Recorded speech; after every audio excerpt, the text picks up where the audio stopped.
আচ্ছা, তখন ফার্স্ট পার্টটা কমপ্লিট করতে পারলাম না, মেয়ে নিচে চিল্লাচ্ছিল বলে আবার মেয়েকে দেখতে যেতে হলো, কেন কাঁদছে বারবার ধরে। যাই হোক, সেই পার্টটাকে আমরা কন্টিনিউ করছি এখানে। তা আমি তোমাদের ওই ফার্স্ট পার্টে এর মানে এই আগের পার্টটায় আমি তোমাদেরকে একটা আইডিয়া দিয়েছিলাম যে আরবিআই কী করে তোমার কন্ট্রোল করছে, তাই তো? এবং এই কন্ট্রোল করছে যেভাবে, তার অনেকগুলো তোমার পার্ট আছে। একটা হচ্ছে কোয়ান্টিটেটিভ ক্রেডিট কন্ট্রোল এবং কোয়ালিটেটিভ ক্রেডিট কন্ট্রোল। এবং আমি কিছুক্ষণ আগেই বলেছিলাম কোয়ান্টিটেটিভ ক্রেডিট কন্ট্রোলের অঙ্গগুলো কী কী। একটা হচ্ছে ব্যাঙ্ক রেট পলিসি, একটা হচ্ছে ভেরিয়েবল রিজার্ভ রেশিও, আর একটা তোমার হচ্ছে ওপেন মার্কেট অপারেশন। এবার ভ্যারিয়েবল রিজার্ভ রেশিওর মধ্যে আমরা কি বললাম, চারটে পয়েন্ট আছে ওখানে: repo rate, reserve repo rate, এবং সিআরআর এবং এসএলআর। আর আর কি বললাম, ওপেন মার্কেট অপারেশন। আর একটা কী বলেছিলাম, কোয়ালিটেটিভ ক্রেডিট কন্ট্রোল, যার আরেকটা নাম ছিল সিলেক্টিভ ক্রেডিট কন্ট্রোল। মনে রাখতে হবে যে তোমার ওই ইনফ্লেশনকে কন্ট্রোল করার জন্য সবচেয়ে বেশি যেটা বলে এফেক্টিভ, সবচেয়ে বেশি এফেক্টিভ তোমার হচ্ছে কোয়ান্টিটেটিভ ক্রেডিট কন্ট্রোলের যে পলিসিগুলো। ওই জন্য কোয়ান্টিটেটিভ ক্রেডিট কন্ট্রোলে আমরা প্রথমে পড়ছি, ঠিক আছে? এবং কোয়ান্টিটেটিভ ক্রেডিট কন্ট্রোলের যে ব্যাপারগুলো আছে, সেটা আমি কী বললাম, সেই ব্যাপারগুলো আমাকে ধরে ধরে পড়াতে হবে আজকে। ব্যাপারটা হচ্ছে repo rate, reserve repo rate, bank rate, ঠিক আছে? আর কী রেট বললাম? আর হচ্ছে ক্যাশ রিজার্ভ রেশিও এবং স্ট্যাটুটরি লিকুইডিটি রেশিও। এবার ফার্স্টে আমি আসি যেটা বোঝানোর জন্য, ফার্স্ট হচ্ছে ব্যাঙ্ক রেট। ব্যাঙ্ক রেট কাকে বলে? ব্যাঙ্ক রেট হচ্ছে আরবিআই অন্যান্য ব্যাঙ্কে বা অন্যান্য তার কমার্শিয়াল ব্যাঙ্কগুলোকে, প্রথম কথা হচ্ছে ব্যাঙ্ক রেটে কারা পার্টিসিপেট করবে আরবিআইয়ের সাথে, ঠিক আছে? আরবিআইয়ের সাথে পার্টিসিপেট করতে পারে যে সমস্ত বাণিজ্যিক ব্যাঙ্কগুলো আছে, সেগুলো তফসিলভুক্ত ব্যাঙ্ক। তা আমি তফসিলভুক্ত ব্যাঙ্ক তোমাকে বলার আগে কিছুক্ষণ আগে বলেছিলাম যে তফসিলভুক্ত ব্যাঙ্ক আমি কাকে বলবো, যেটা 1934 আরবিআই অ্যাক্টের সেকেন্ড শিডিউল, এটাই কিন্তু পরীক্ষায় আসবে। দ্বিতীয় তফসিলের অন্তর্গত যে ব্যাঙ্কগুলো, তাকে আমরা কি বলবো, তফসিলভুক্ত ব্যাঙ্ক। তাহলে এর মধ্যে তফসিলভুক্ত ব্যাঙ্ক আছে, ঠিক আছে?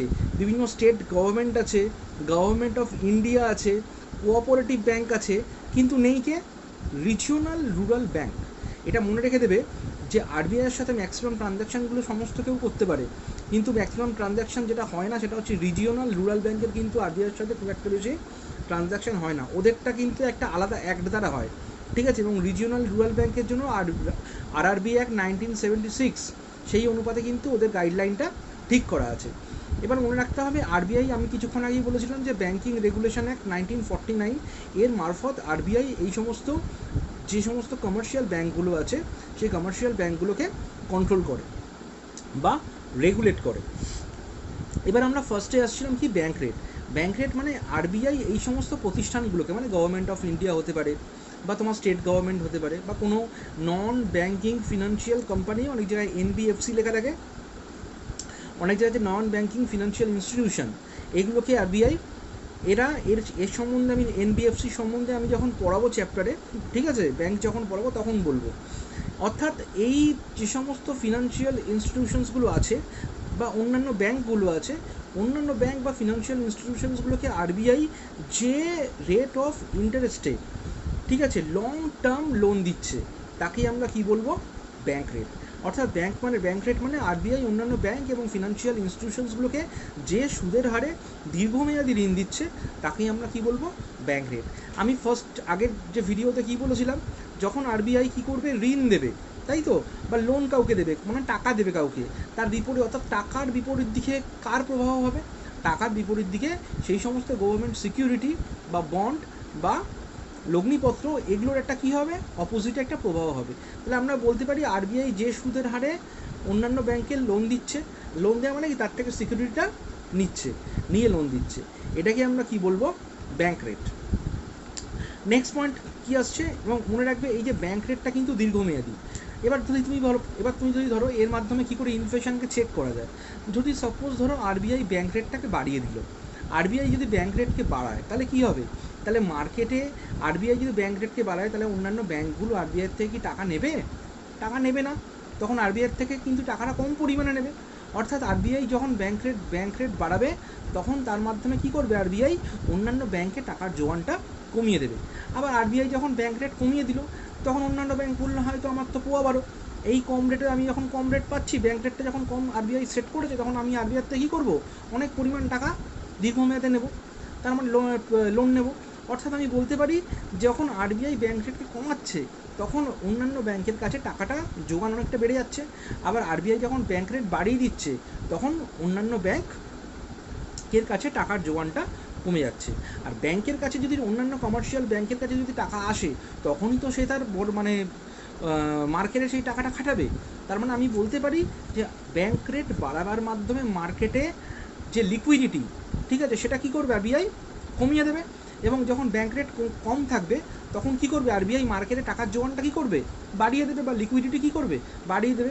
অর্থাৎ আমি বলতে পারি লিকুইডিটিকে যদি অ্যাডজাস্টমেন্ট করতে হলে ব্যাংক রেটটা কিন্তু একটা হাতিয়ার।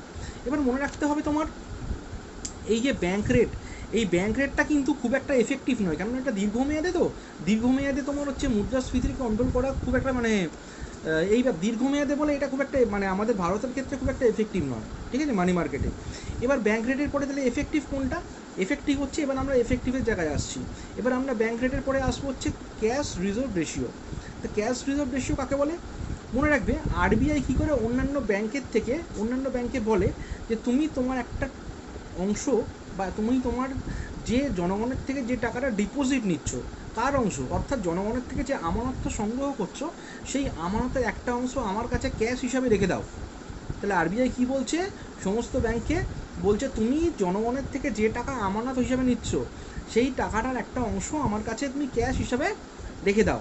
এবার তাহলে সেটাই সেই যে তাহলে এবার এবার ধরো কেউ 100 টাকা নিল, ঠিক আছে, 100 টাকার মধ্যে আরবিআই ধরো 4 টাকা রেখেছে নিজের কাছে।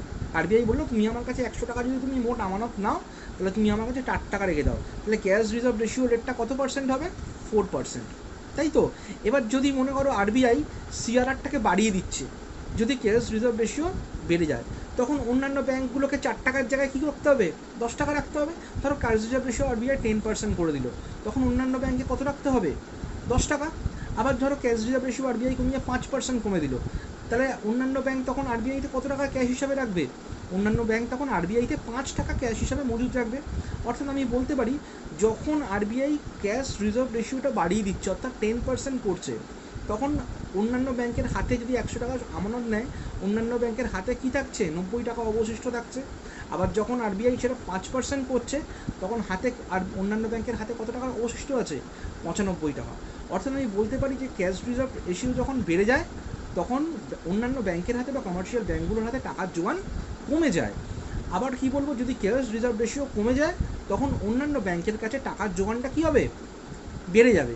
অর্থাৎ আমি বলতে পারি ক্যাশ রিজার্ভ রেশিও বাড়িয়ে মার্কেটে টাকার যোগানকে কমানো হয় এবং ক্যাশ রিজার্ভ রেশিওকে কমিয়ে মার্কেটে টাকার যোগানটাকে বাড়ানো হয়। প্রথম কথা হচ্ছে যখন ডিউরিং প্ল্যান পিরিয়ড, ঠিক আছে, পরিকল্পনাকালে দেখা গেছে যে এটা 15% পর্যন্ত আরবিআই টাকা রাখতে বলেছে এটার রেটটা কিন্তু 15% বলছিল, মিনিমাম 3 এবং ম্যাক্সিমাম 15। অর্থাৎ মিনিমাম সে 3 টাকা করতে পারে এবং ম্যাক্সিমাম আরবিআই এই রেটটা কত করতে পারে? 15 করতে পারে। অর্থাৎ যখন ইনফ্লেশন হবে, অর্থাৎ যখন মুদ্রাস্ফীতি হবে তখন আরবিআই অন্যান্য ব্যাংকে বলবে তুমি সবচেয়ে বেশি 15 টাকা আমার কাছে জমা রেখে দাও ক্যাশ হিসাবে। কিন্তু পরবর্তীকালে বিভিন্ন রকম যে আমাদের যে ইকোনমিক রিফর্মসের সঙ্গে সঙ্গে উদারীকরণ শুরু হয়েছিল, প্রাইভেটাইজেশন এবং গ্লোবালাইজেশন, অর্থাৎ আমাদের পোস্ট রিফর্ম পিরিয়ড অর্থাৎ 1991 সালে আমাদের ভারতীয় অর্থনীতিতে একটা কী হয়েছিল?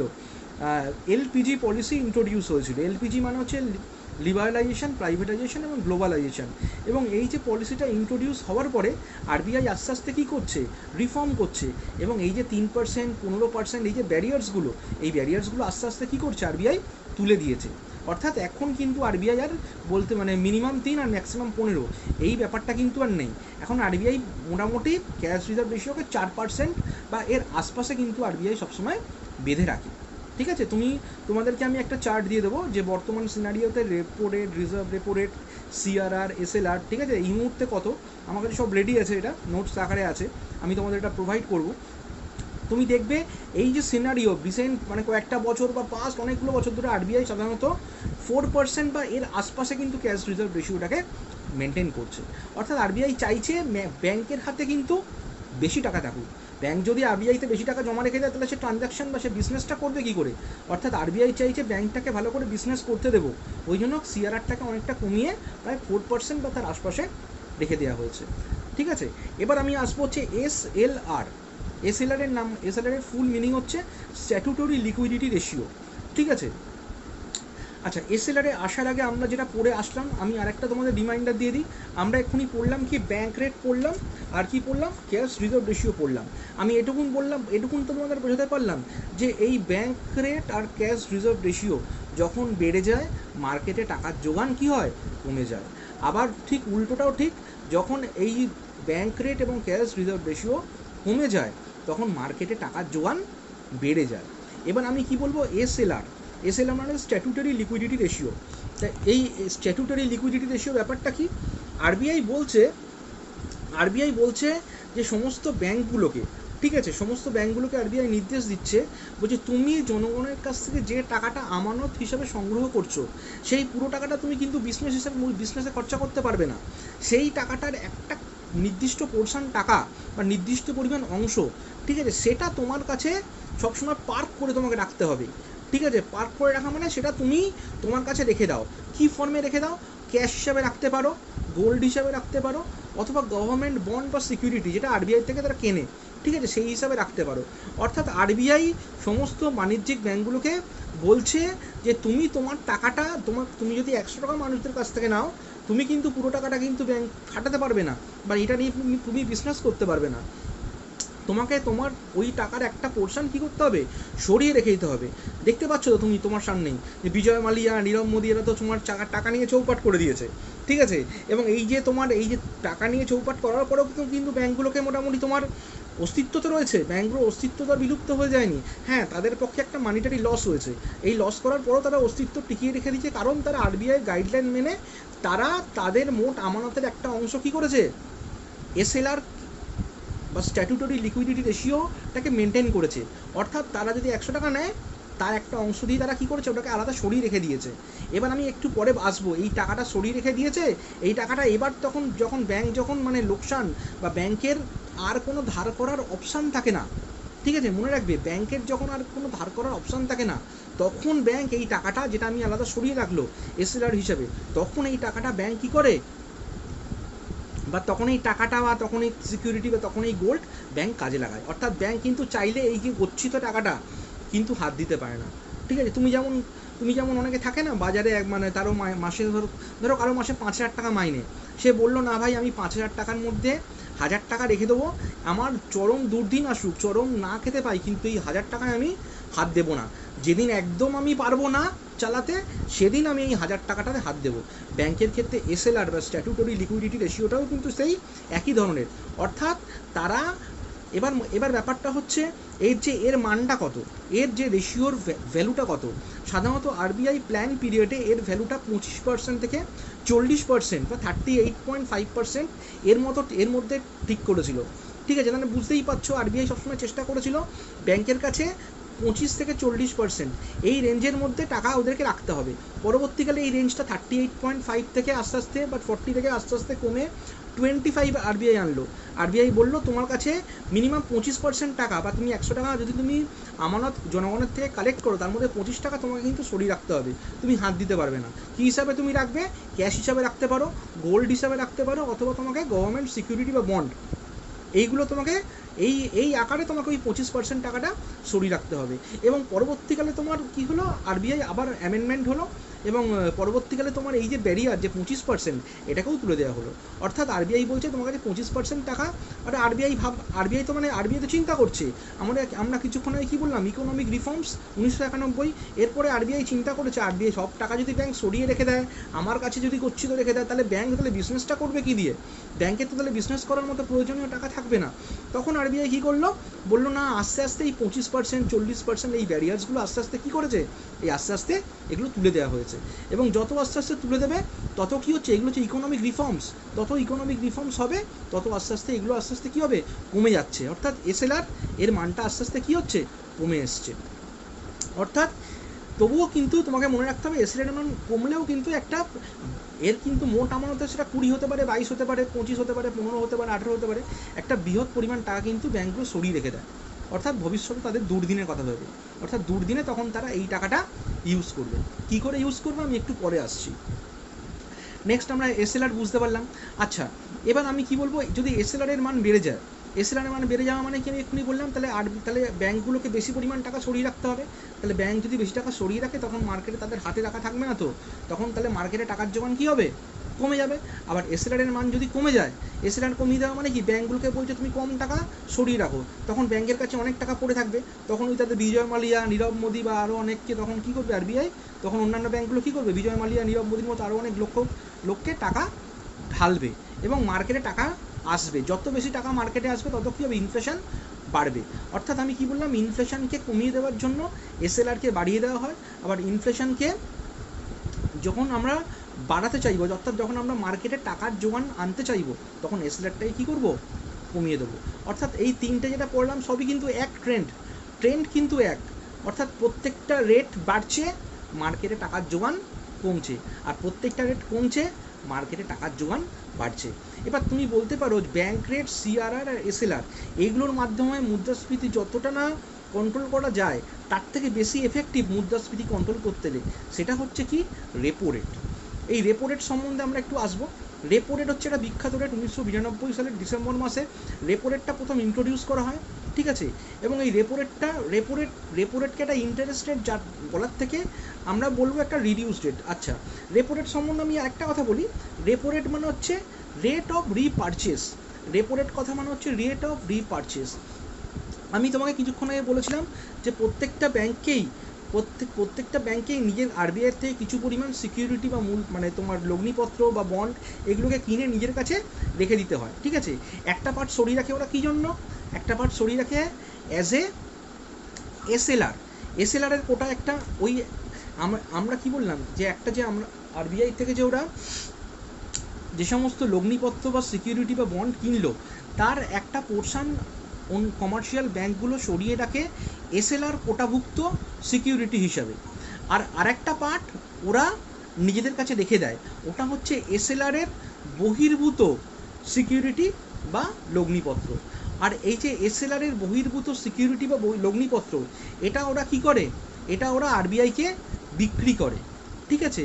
এবং বিক্রি করে তার বিনিময়ে আরবিআই থেকে যে সুদের হারে ঋণ নেয় সেটাকে আমরা কি বলবো, রেপো রেট। অর্থাৎ রেপো রেট হচ্ছে বিভিন্ন কমার্শিয়াল ব্যাঙ্কগুলোকে আরবিআই যে সুদের হারে স্বল্প মেয়াদে ঋণ দেয়, ভেরি ইম্পর্টেন্ট, স্বল্প মেয়াদে। রেপো রেট কিন্তু স্বল্প মেয়াদে আর ব্যাঙ্ক রেট কিন্তু দীর্ঘমেয়াদে।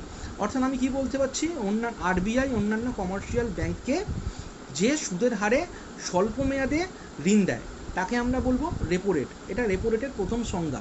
দ্বিতীয় সংজ্ঞা কি, দ্বিতীয় সংজ্ঞা বলতে পারি আরবিআই থেকে অন্যান্য ব্যাঙ্কগুলো কি করেছে, বিভিন্ন গভর্নমেন্ট সিকিউরিটি কিনে নিজেদের কাছে রেখে দিয়েছিল, তার একটা পোর্শন ওরা এসএলআর মধ্যে অন্তর্ভুক্ত করেছে ওই কোটার মধ্যে, আর একটা পোর্শন কি এসএলআর বহির্ভূত গভর্নমেন্ট সিকিউরিটি বা বন্ড।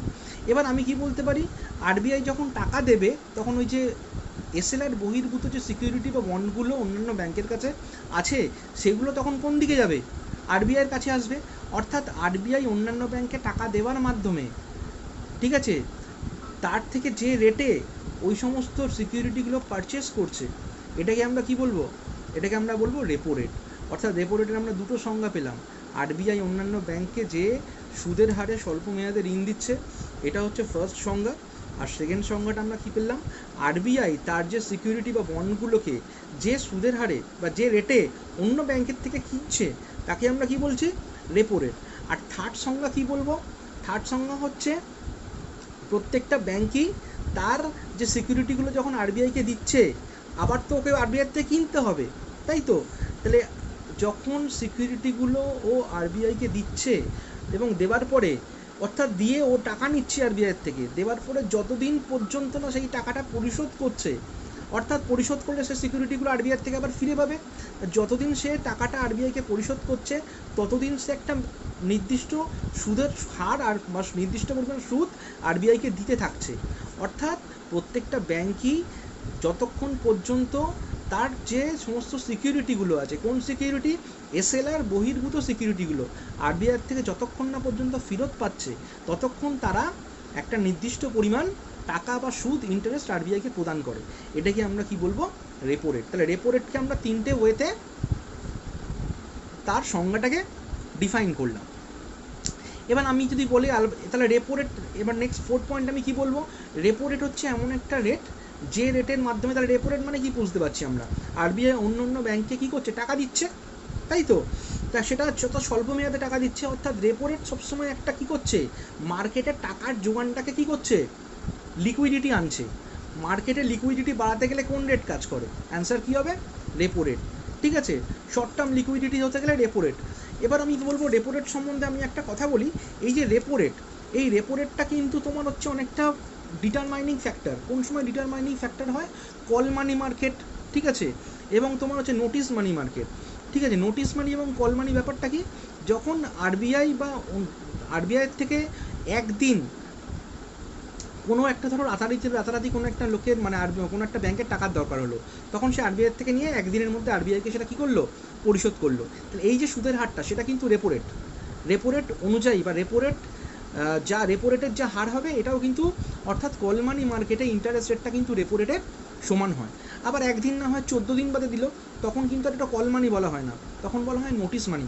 অর্থাৎ আরবিআই থেকে কেউ টাকা ধার নেওয়ার পর 14 দিনের মধ্যে তাকে শোধ করতে হলো, একদিনের বেশি কিন্তু 14 দিনের কম, অর্থাৎ তখন সেই মানিটাকে আমরা কী বলবো, নোটিশ মানি। এবং এই রেটটা কী হবে, এই রেটটা কিন্তু হবে রেপো রেটের সমান। তাহলে রেপো রেট সম্বন্ধে আমি বললাম। আচ্ছা, এবার আমি কি বলবো, reverse repo rate. Reverse repo, তাহলে এবার আমি কি বললাম, আরেকটা কথা বলে দিই, যে রেপো রেট যখন বাড়ে, রেপো রেট বাড়া মানে কি, আরবিআই যে অন্যান্য ব্যাংকে যে সুদের হারে স্বল্প মেয়াদে ঋণ দিচ্ছে, তাই তো, সেই ইন্টারেস্ট রেটটাকে বাড়িয়ে দিল। তাহলে রেপো রেট যদি বেড়ে যায়, তখন অন্যান্য ব্যাংক তখন আরবিআই থেকে ঋণ নিতে চাইবে, তখন অন্যান্য ব্যাংকটা আরবিআই থেকে ঋণ নিতে চাইবে না, তখন অন্যান্য ব্যাংকের কাছে টাকার যোগান কমে যাবে, অর্থাৎ মার্কেটেও টাকার যোগান কমবে। এবার রেপো রেট যখন বেড়ে যাবে, তখন কী হবে, রেপো রেট যখন বাড়িয়ে দেয়, তখন অন্যান্য ব্যাংক, ভুল বললাম, যখন রেপো রেটটা যখন কমিয়ে দেয়, রেপো রেট কমিয়ে দিলে কী হবে, অন্যান্য ব্যাংক আরবিআই থেকে কী করবে, বিভিন্ন ব্যাংকগুলো আরবিআই কমার্শিয়াল ব্যাংক বা শিডিউল ব্যাংকগুলো আরবিআই থেকে প্রচুর পরিমাণে টাকা কী করবে, নিতে চাইবে, অর্থাৎ মার্কেটে টাকার যোগানটা তখন কী হবে, বেড়ে যাবে।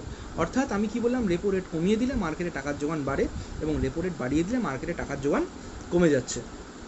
এবার রেপো রেট গেল, এবার হচ্ছে reverse repo rate. Reverse repo rate হচ্ছে, রেপো রেটটা কী হয়েছে, টাকাটা আরবিআই থেকে কার থেকে গেল, আরবিআই থেকে গেল বিভিন্ন কমার্শিয়াল ব্যাংক বা শিডিউল ব্যাংকগুলোর কাছে। আর রিভার্স রেপো রেটটা হচ্ছে এর ঠিক অপোজিট।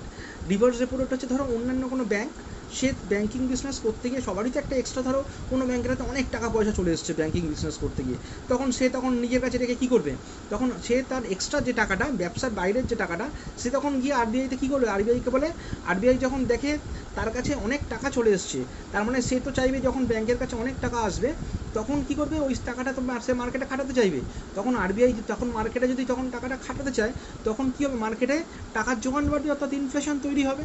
অর্থাৎ এই ইনফ্লেশনটাকে চেক করার জন্য তখন আরবিআই বলে, তোমাকে মার্কেটে টাকা তোমাকে খাটাতে দেবো না, তুমি ওই তোমার এক্সট্রা টাকাটুকু তুমি আমাকে দিয়ে দাও, এবং আমি তোমাকে ইন্টারেস্ট দেবো, যে ইন্টারেস্ট রেটটা, সেটাই হচ্ছে রিভার্স রেপো রেট। অর্থাৎ রিভার্স রেপো রেটের মাধ্যমে অন্যান্য যে কমার্শিয়াল ব্যাংকগুলোর অতিরিক্ত পরিমাণ টাকাটা আরবিআই টেনে নিচ্ছে নিজের কাছে, এবং এর বিনিময়ে আরবিআই থেকে একটা ইন্টারেস্ট রেট দিচ্ছে। অর্থাৎ আরবিআই যখন বেশি ইন্টারেস্ট রেট দেয়, ভালো করে বুঝবে, যখন আরবিআই রিভার্স রেপো রেট, যে রেটে আরবিআই অন্যান্য ব্যাংকে শর্ট টার্মে, মানে আমি তাহলে কী বলতে পারি রিভার্স রেপো রেট সম্পর্কে, যে অন্যান্য কমার্শিয়াল ব্যাংকগুলো আরবিআইকে যে সুদের হারে স্বল্প মেয়াদি ঋণ দিচ্ছে, তাকে আমরা কি বলছি, রিভার্স রেপো রেট। অর্থাৎ রিভার্স রেপো রেট যদি আরবিআই বাড়িয়ে দেয়, তখন অন্যান্য ব্যাংকের তো পোয়া বাড়ো, তখন আর মার্কেটে টাকা খাটানোর থেকে অন্যান্য ব্যাংকগুলো আরবিআইতে সমস্ত টাকা পরিমাণ, তাদের এক্সেসিভ টাকাটা কী করবে, আরবিআইতে রেখে দেবে। অর্থাৎ রিজার্ভ রেপো রেট বাড়াবার মাধ্যমে ব্যাংকগুলোকে আরবিআই প্রলুব্ধ করে যে তোমার এক্সট্রা টাকা তুমি আমাকে দিয়ে দাও বা আমার কাছে পার্ক করে দাও। অর্থাৎ রিজার্ভ রেপো রেট বাড়িয়ে ব্যাংকের টাকাটা আরবিআই টেনে নেয়, ফলে মার্কেটে টাকার যোগানটা কী হচ্ছে, কমে যাচ্ছে। অর্থাৎ রিজার্ভ রেপো রেট বাড়লে মার্কেটে টাকার যোগানটা কমে যায়, আবার রিভার্স রেপো রেট যদি কমে যায়, তাহলে মার্কেটে টাকার যোগানটা কী হবে, বেড়ে যাবে। ঠিক একই, সব কিছু গতানুগতিক, একদম সেম। প্রত্যেকটা বাড়লে টাকার যোগান কমবে, প্রত্যেকটা রেট কমলে টাকার যোগান বাড়বে। এবার আমি রিভার্স রেপোটা বুঝিয়ে দিলাম। এবার আমি একটা কথায় আসি, এটা হচ্ছে, এবার আসবো open market operation. Open market operation কি, আরবিআইয়ের কাছে যে সমস্ত গভর্নমেন্ট সিকিউরিটি আছে, আরবিআই বলবো না, যে সমস্ত গভর্নমেন্ট সিকিউরিটি আছে, সেই গভর্নমেন্ট সিকিউরিটিগুলো আরবিআই খোলা বাজারে বিক্রি করে। ঠিক আছে। আর এবং এইটাকেই খোলা বাজারে যে বিক্রি করছে, এবং এই ব্যাপারটাকে আমরা কি বলবো, ওপেন মার্কেট অপারেশন, অর্থাৎ খোলা বাজারে আরবিআই গভর্নমেন্ট সিকিউরিটিকে বিক্রি করছে। এবার প্রথম কথা, খোলা বাজারে এই যে গভর্নমেন্ট সিকিউরিটি বিক্রি করছে, কে কিনবে? আমি, তুমি বা আমাদের মতো যে চারপাশের যে জেনারেল পাবলিক, তারা কিন্তু এই সিকিউরিটিগুলো কিনবে না। এবং এখানে এরা কারা কারা পার্টিসিপেট করে? বিভিন্ন ইন্ডিয়ান গভর্নমেন্ট করতে পারে, বিভিন্ন ফিনান্সিয়াল ইনস্টিটিউশনস করতে পারে, এলআইসি করতে পারে, জিআইসি করতে পারে, এবং বড় বড় ফিনান্সিয়াল ইনস্টিটিউশনসগুলো এখানে পার্টিসিপেট করে। এখানে কিন্তু সাধারণ মানুষের ইয়ে নেই। এবার ব্যাপারটা কি হচ্ছে? ব্যাপারটা হচ্ছে যে এই যে গভর্নমেন্টস বন্ড বা সিকিউরিটি এগুলোকে খোলা বাজারে বিক্রি করছে, কী করে বিক্রি করছে? নিয়মটা কি? যখন বন্ডের মূল্য বেড়ে যায়, যখন কি বললাম, যখন আরবিআই এই সমস্ত সিকিউরিটি বা বন্ড এগুলোর মূল্যকে বাড়িয়ে দেয়, এইগুলোর মূল্য যখন বেড়ে যায়, তখন অন্যান্য যে সমস্ত ইনস্টিটিউশনসগুলো আছে, তখন তারা কী করে? তখন তারা নিজেদের, ওদের হাতেও তো বন্ড রয়েছে এরকম, ওদের হাতে থাকা বন্ডগুলোকে ওরা আরবিআইকে বিক্রি করে আরবিআইতে যখন বন্ডের মূল্যটা বাড়িয়ে দেয়, তখন আর নিজেদের বন্ডগুলোকে আরবিআইকে তারা কী করবে? বিক্রি করে আরবিআই থেকে কী করবে? বেশি মূল্যের টাকাটা নিজেদের কাছে ক্যাশটা রেখে দেবে। আবার যদি যখন এই বন্ডের মূল্য যখন কমিয়ে দেয়, আরবিআই যখন বন্ডের মূল্য কমায় বা সিকিউরিটির মূল্য কমায়, তখন সিকিউরিটির মূল্য কমালে কী হবে? বিভিন্ন যে ফিনান্সিয়াল ইনস্টিটিউশনস বা ব্যাঙ্কগুলো আছে, তারা কী করে? ওই কম টাকার যে সিকিউরিটিগুলো সেটা আরবিআই থেকে কিনে নেয়। অর্থাৎ ব্যাপারটা কি? সিকিউরিটির মূল্য বাড়িয়ে আরবিআই তার নিজের হাতে থাকা বন্ডগুলো বা সিকিউরিটিগুলোকে অন্য ব্যাঙ্কগুলোকে কিনতে বাধ্য করছে। ঠিক আছে, মানে প্রলুব্ধ করছে, আমি বন্ডের মূল্য বাড়িয়ে দিয়েছি, তুমি আমার থেকে বন্ডগুলো কী হবে? আমি বন্ডের মূল্য বাড়িয়ে দিয়েছি, তখন তুমি তোমার হাতে থাকা যে বন্ডগুলো আমাকে বিক্রি করে দাও এবং আমার থেকে বেশি পরিমাণ টাকা নাও। যখন টাকা তোমার কাছে চলে আসবে, তখন মার্কেটে কী হবে? টাকার যোগান বেড়ে যাবে। অর্থাৎ যখন বন্ডের মূল্য বেশি থাকবে, তখন নিজেদের হাতে থাকা বন্ডগুলোকে ওরা আরবিআইকে বেচে দিয়ে বন্ডগুলো কিনে নিয়ে মার্কেটে, এবং বন্ডগুলোকে বেচে দিয়ে ওই ক্যাশ টাকাটা আরবিআই থেকে নিয়ে মার্কেটে টাকার যোগানটা কী করবে? বাড়িয়ে দেবে। আবার বিপরীত পক্ষে যখন বন্ডের মূল্য কমে যাবে, তখন কী করবে অন্যান্য ব্যাঙ্কগুলো? তখন আর ওরা ওই আরবিআই থেকে ওই বন্ডগুলোকে কিনবে। বন্ডগুলোকে কেনার জন্য কী হবে? আর নিজেদের টাকাটাকে আরবিআইতে দেবে এবং আরবিআই থেকে কী করবে? বন্ড কিনবে। অর্থাৎ আমি কী বুঝতে পারলাম? যখন বন্ডের মূল্য কম থাকে, তখন অন্যান্য ব্যাঙ্কগুলো তাদের টাকা খরচা করে সেই বন্ড কেনে। যখন টাকা খরচা করে সেই বন্ড কিনতে গেল, তখন মার্কেটে টাকার যোগানটা কী হবে? কমে গেল। আবার যখন বন্ডের মূল্য বেশি থাকে, তখন কী হবে? তখন বন্ডের মূল্য বেশি থাকলে নিজের হাতে থাকা যে বন্ডগুলো, সেটা আরবিআইকে বিক্রি করে টাকাটা আরবিআই থেকে কালেক্ট করে নিল, বেশি পরিমাণ টাকা, তাতে মার্কেটে টাকার যোগান বেড়ে গেল। অর্থাৎ আরবিআই এইভাবে বন্ডের মূল্য বাড়িয়ে এবং কমিয়ে মার্কেটে কিন্তু টাকার যোগান বাড়ায় এবং কমায়। তাহলে কী করে বাড়ালো, কী করে কমালো বুঝতে পারলাম। আমি আরেকবার বললাম, যখন বন্ডের মূল্য বেশি, তখন অন্যান্য ব্যাঙ্ক কী করবে? তার হাতে থাকা বন্ডগুলোকে আরবিআইকে দিয়ে দেবে, দিয়ে তার থেকে ক্যাশ টাকাটা নিয়ে নেবে, তাই তো? তাহলে বন্ডের মূল্য বেশি হলে তাদের হাতে ক্যাশ টাকা চলে আসলো, অর্থাৎ মার্কেটে লিকুইডিটি কী হলো? বেড়ে গেল। আবার বন্ডের মূল্য যখন কম, তখন ওরা কিন্তু সেই বন্ডটাকে কম টাকায় কিনবে, এবং তখন বন্ডটা যখন কিনতে যাবে, তখন নিজেদের টাকাটা ওরা এখানে ইনভেস্ট করে দিল, তার পরিণামে ওরা বন্ড পেলো। অর্থাৎ বাজারের লিকুইডিটিটা কী হলো? কমে গেল। অর্থাৎ ব্যাপারটা হচ্ছে বন্ডের মূল্য বাড়লে লিকুইডিটি বাড়ে, বন্ডের মূল্য কমলে লিকুইডিটি কমে যায়। এবার ব্যাপারটা হচ্ছে এই ধরনের যে ব্যাপারটা, এখানে কেন ওরা ইনভেস্ট করে? এখানে হচ্ছে সাধারণত এখানে সরকারের তো বন্ড, এইগুলো সাধারণত তোমার হচ্ছে এদের যে রেট বা এইগুলো তোমার হচ্ছে যে মানে কেনা বেচার সময়, এগুলো কিন্তু মানে ওরা এক্ষেত্রে ক্ষতির কিন্তু কোনো চান্স থাকে না, এবং ক্ষতির সম্ভাবনা থাকে না বলে বিভিন্ন অর্গানাইজেশন বা বিভিন্ন ইনস্টিটিউশন বা বিভিন্ন রকম ব্যাঙ্কগুলো এই বন্ড কিন্তু কেনে। এবার আমরা একটা প্রসেসে আসবো, একটা পার্টে আসবো, সেটা হচ্ছে লিকুইড অ্যাডজাস্টমেন্ট ফেসিলিটি। তাহলে এই তিনটে পদ্ধতির মাধ্যমে আরবিআই কী করছে? মার্কেটে টাকার যোগান বাড়াচ্ছে এবং কমাচ্ছে। আচ্ছা, লিকুইড অ্যাডজাস্টমেন্ট ফেসিলিটি এটা 2000 সালে ইন্ট্রোডিউস হয়েছিল। ঠিক আছে, 2000 সালে ইন্ট্রোডিউস হয়। এই লিকুইড অ্যাডজাস্টমেন্ট ফেসিলিটি ব্যাপারটা কি? আমি এক্ষুনি কী বললাম? বিভিন্ন ব্যাংকের কাছে দু ধরনের সিকিউরিটি থাকে, একটা হচ্ছে এসএলআর কোটার সিকিউরিটি, আর একটা হচ্ছে এসএলআর কোটা বহির্ভূত সিকিউরিটি। অর্থাৎ আমাদের কাছে বিভিন্ন ব্যাংকের কাছে যে দু ধরনের বন্ড আছে, একটা হচ্ছে এসএলআর কোটার বন্ড বা সিকিউরিটি, আর একটা হচ্ছে এসএলআর কোটার বাইরের সিকিউরিটি। এবার ধরো কোনো ব্যাংকের লিকুইড অ্যাডজাস্টমেন্ট ফেসিলিটির দুটো পার্ট, একটা হচ্ছে রেপো অকশন, একটা হচ্ছে রিভার্স রেপো অকশন। ঠিক আছে, তাহলে যদি কোনো ব্যাংকের টাকার দরকার হয়, যদি কোনো ব্যাংকের টাকার দরকার হয় স্বল্প মেয়াদে, তখন সে কী করবে, তখন সে এসএলআর কোটার বহির্ভূত যে সিকিউরিটিটা সেটা আরবিআইকে বিক্রি করে তার থেকে কী করবে, টাকা নেবে। এটাকে আমরা কি বললাম কিছুক্ষণ আগে, রেপো রেট, তাই তো? অর্থাৎ টাকার দরকার হচ্ছে, নিজের যে এসএলআর কোটার বহির্ভূত সিকিউরিটি বেচে তার থেকে টাকা নিল, ঠিক আছে। আরেকটা এই লিকুইড অ্যাডজাস্টমেন্ট ফেসিলিটির আরেকটা পার্ট কি, আরেকটা পার্ট হচ্ছে রিভার্স রেপো অকশন। তাদের যখন টাকা কি হচ্ছে, আরবিআই রিভার্স রেপো অকশন আমি বুঝিয়ে দিয়েছিলাম, যেটা রিভার্স রেপো সেটাই সেম রিভার্স রেপো অকশন। অর্থাৎ লিকুইড অ্যাডজাস্টমেন্ট ফেসিলিটির মাধ্যমে কোন ধরনের তোমার হচ্ছে বন্ডের ট্রানজাকশন হচ্ছে, ঠিক আছে। একটা হচ্ছে ওটা হচ্ছে এসএলআর কোটা বহির্ভূত বন্ড। এবার আসছি হচ্ছে এসএলআর কোটার বহির্ভূত বন্ড বা সিকিউরিটি, এইটা কী জন্য ব্যবহার হয়। আমি তখন আগেই বলেছিলাম যে যখন বিভিন্ন ব্যাঙ্কগুলো দুর্দিনে তা পড়বে, তখন কিন্তু এই যে এসএলআর কোটার যে সিকিউরিটিগুলো আছে তখন কিন্তু এটা তারা ব্যবহার করবে। তাহলে এবার এটাকে আমি কি বলবো, এটাকে বলবো মার্জিনাল স্ট্যান্ডিং ফেসিলিটি। 2011 সালে আরবিআই এটাকে ইন্ট্রোডিউস করে মার্কেটে টাকার যোগানকে নিয়ন্ত্রণ করার জন্য। এটা কি ব্যাপারটা কি, মার্জিনাল স্ট্যান্ডিং ফেসিলিটি ব্যাপারটা কি, এক্ষুনি আমরা কি বললাম লিকুইড অ্যাডজাস্টমেন্ট ফেসিলিটি। ওটা কীভাবে হয়, ওটা দুটো পার্ট, রেপো অকশন আর রিভার্স রেপো অকশন। যেমন রিভার্স রেপো রেপো পড়েছি সেম একদম। এবার আসছি আমরা কি, এবং ওটা আমি কার মাধ্যমে হলো, এসএলআর কোটা বহির্ভূত সিকিউরিটি। এবার এসএলআর কোটার মধ্যে যে সিকিউরিটিগুলো আছে, ধরো ব্যাংকের টাকা বিজয় মালিয়া মেরে দিয়ে চলে গেছে, নীরব মোদী মেরে দিয়ে চলে গেছে, ব্যাংকের চরম দুর্দিন, অর্থাৎ তারা আরবিআই এবার এই যে মেরে দিয়ে চলে গেল, এর পেছনে কিন্তু ব্যাংকের একটা, যারা ওদেরকে যখন লোন দিয়েছিল ব্যাংকের যে কর্তৃপক্ষ তারা তো দায়ী, তারা তো জেনে শুনেই তাকে লোন দিয়েছে। এবার ব্যাপারটা হচ্ছে এই যে তারা আরবিআইয়ের যে গাইডলাইন সেটা মানেনি, আরবিআইয়ের গাইডলাইন না মেনে, এবং এটা করেছে বলে, এবং তারা এই ঘৃণ্য কাজ করেছে বলে আরবিআই তাদের থেকে এবার কী করবে, পেনাল চার্জ নেবে। পেনাল চার্জ কী নেবে, আরবিআই বলছে তুমি এবার বিপদে পড়েছো, তোমার এবার টাকার দরকার আছে, ঠিক আছে, এবং তুমি আমার গাইডলাইনও মানোনি, তখন তোমাকে কী করতে হবে, এবার তোমার টাকার দরকার পড়েছে, তখনও কী করবে, এসএলআরের কোটার মধ্যে যে সমস্ত সিকিউরিটিগুলো আছে তখন ওরা আরবিআইকে কী করবে, বিক্রি করে তারা আরবিআই থেকে কী করবে, টাকা ধার নেবে, এবং বলছে তুমি তোমার গাইডলাইন মানোনি এবং তুমি এই নিজের দোষে নিজেই ফাঁপড়ে পড়েছো, তা তোমাকে আমি যে টাকাটা ধার দেবো, ঠিক আছে, সেই টাকা ধার দেবার কিন্তু একটা লিমিট আছে। এটা কি মনে রাখবে, এমএসএফ বা মার্জিনাল স্ট্যান্ডিং ফেসিলিটি, এটা হচ্ছে 1% of their net demand and time liability. এই টাইম কথাটা কিন্তু মনে রাখবে, অর্থাৎ 1% of their net demand and time liability, এর 1% টাকা কিন্তু তারা পাবে, তারা কিন্তু যা চাইবে তাই কিন্তু পাবে না।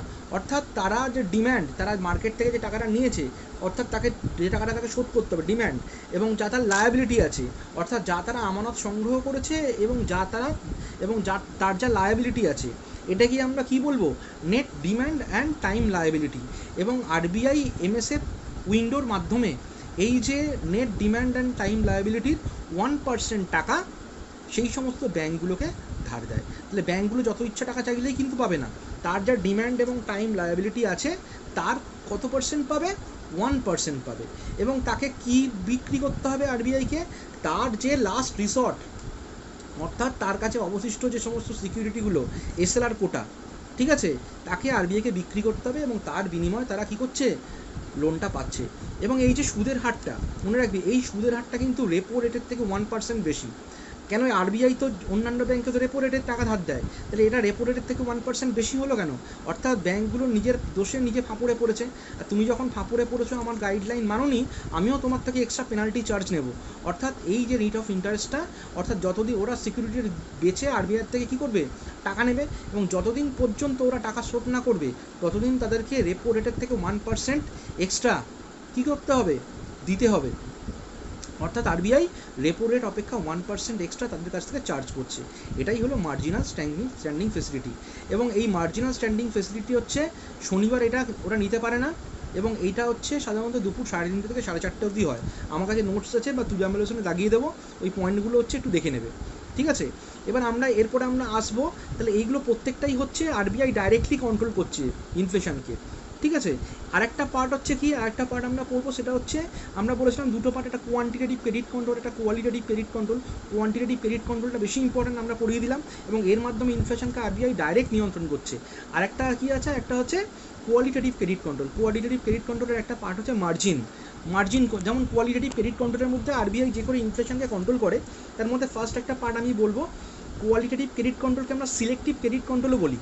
ঠিক আছে, এবং এটা খুব একটা এফেক্টিভ নয়, কিছুটা এফেক্টিভ। এর মধ্যে কী কী ব্যাপার আছে, এর মধ্যে ফার্স্ট পার্টটা আমি কী বলবো, মার্জিন কন্ট্রোল। মার্জিন মানে কি, আরবিআই অন্যান্য যে সমস্ত আড়তদার, ফাটকাদার, বড় বড় ইন্ডাস্ট্রিয়ালিস্টদেরকে টাকা ধার দিচ্ছে, বিনিময়ে তার একটা বেশি অংশ বা তার একটা পোর্শন আরবিআই নিজের কাছে মার্জিন হিসাবে জমা রাখে। তাহলে মার্জিন কন্ট্রোল ব্যাপারটা কি, আরবিআই যা টাকা দিচ্ছে, ঠিক আছে, যারা আরবিআই থেকে প্রচুর পরিমাণ টাকা নিচ্ছে, তার একটা পরিমাণ আরবিআই সবসময় নিজের কাছে মার্জিন হিসাবে জমা রাখে। আরবিআই যদি মনে করে ইনফ্লেশনকে কন্ট্রোল করব, তখন মার্জিনটা কী করবে, মার্জিন বাড়িয়ে দেবে। অর্থাৎ কেউ যদি আরবিআই কাউকে 100 টাকা দিচ্ছে লোন, এবং দেবার পরিবর্তে তার থেকে 20 টাকা সে মার্জিন হিসেবে সংগ্রহ করে রাখছে। এবার যদি মনে করো আরবিআই ইনফ্লেশনটাকে কন্ট্রোল করবো, তাহলে ইনফ্লেশনকে কন্ট্রোল করতে গেলে কখন কী করে বলবে, সে তখন বলবে আরবিআই যে আমার কাছে 20 টাকা তুমি জমা রাখছো কেন, আমার থেকে 20 টাকার পরিবর্তে তুমি 30 টাকা জমা রাখো, তাহলে তোমাকে আমি 70 টাকা তুমি পাবে। অর্থাৎ বাজারে ইনফ্লেশনটা কন্ট্রোল করার জন্য মার্জিনটাকে কী করবে, আরবিআই বাড়িয়ে দেয়। এটাকে আমরা কী বলবো, মার্জিন কন্ট্রোল। মাঝে মধ্যে আরবিআই ক্রেডিট মানে দেখবে অনেক সময় হোম লোন পেতে গেলে আরবিআই টাকা একবারে দেয় না। ঠিক আছে, আরবিআই যখন তুমি হোম লোন নিতে যাবে, আরবিআই কিন্তু তোমাকে হোম লোন বলো, ভোগ্যপণ্যের ঋণ নিয়ন্ত্রণ, ভোগ্যপণ্য কিনতে গেলে আরবিআই থেকে তুমি টাকা নিতে গেলে আরবিআই সবসময় তোমাকে ফার্স্টে তোমার 50% দেবে, তারপরে তোমাকে 20% দেবে। এইভাবে তোমাকে টাকাটা একবারে না দিয়ে ধাপে ধাপে ধাপে ধাপে টাকাটা দেয়। এতে কী হবে, মার্কেটে যে ইনফ্লেশনটা কী করে, কন্ট্রোল করে। অর্থাৎ একবার টাকা দিলে, মানে তুমি যদি একবারেই তুমি 100% টাকা চাইলে পেয়ে যাও, তখন তোমার কী হবে, তোমার অনেক কিছু জিনিস কিনতে ইচ্ছা করবে। অর্থাৎ আরবিআই তোমাকে একবারে টাকা না দিয়ে বারবার তোমার রিকোয়ারমেন্টটা ধাপে ধাপে পূর্ণ করবে। ঠিক আছে, তারপরে এইভাবে আরবিআই ইনফ্লেশনকে কন্ট্রোল করতে পারে। তারপরে আরবিআই অন্যান্য ব্যাঙ্কগুলোকে বলছে তুমি, ঠিক আছে, যে অন্যান্য ব্যাঙ্কগুলোকে বলছে তুমি তোমার টাকা বিভিন্ন ব্যবসায় খাটাবার পাশাপাশি তোমাকে প্রায়োরিটি সেক্টর লেন্ডিং করতে হবে। অর্থাৎ তোমার যে সেক্টরটা হচ্ছে প্রায়োরিটি সেক্টর মানে আমি কি বলতে পারি, কৃষি বলতে পারি, তারপরে তোমার হচ্ছে ফিশিং বলতে পারি, মৎস্য চাষ বলতে পারি, এডুকেশন বলতে পারি, এগুলো হচ্ছে প্রায়োরিটি সেক্টর লেন্ডিং। তাহলে আরবিআই বলতে পারে তুমি তোমার টাকাটা মার্কেটে খাটাবে না, মার্কেটে খাটালে তো ইনফ্লেশন হতে পারে। ঠিক আছে, মার্কেটে টাকার যোগান বেড়ে যেতে পারে, তার পরিবর্তে ওদেরকে বলতে পুরো টাকাটা তুমি মার্কেটে না খাটিয়ে কিছুটা পোর্শন টাকা তুমি কী করবে, প্রায়োরিটি সেক্টরে তোমাকে খাটাতে হবে। অর্থাৎ যারা এডুকেশন পারপাসে খাটাতে হবে, কৃষি বা এগ্রিকালচার পারপাসে খাটাতে হবে, যাতে ইনফ্লেশনটাকে চেক করা যায়। অর্থাৎ আমি তোমাকে পুরো পার্টটাই পড়িয়ে দিলাম, কোয়ালিটেটিভ ক্রেডিট কন্ট্রোল এবং quantitative credit control, marginal standing facility, ঠিক আছে, লিকুইড অ্যাডজাস্টমেন্ট ফেসিলিটি। অর্থাৎ এই প্রত্যেকটার মাধ্যমে আরবিআই কী করছে, ইনফ্লেশনকে কন্ট্রোল করে। ঠিক আছে, আমাদের পুরো ইনফ্লেশন হলো, এবং আরবিআইয়ের তোমার একটা বড় অংশ কিন্তু কভার হয়ে গেল। ঠিক আছে, ক্রেডিট কন্ট্রোলটা কভার হয়ে গেল। আচ্ছা, আজকের মতো রাখলাম।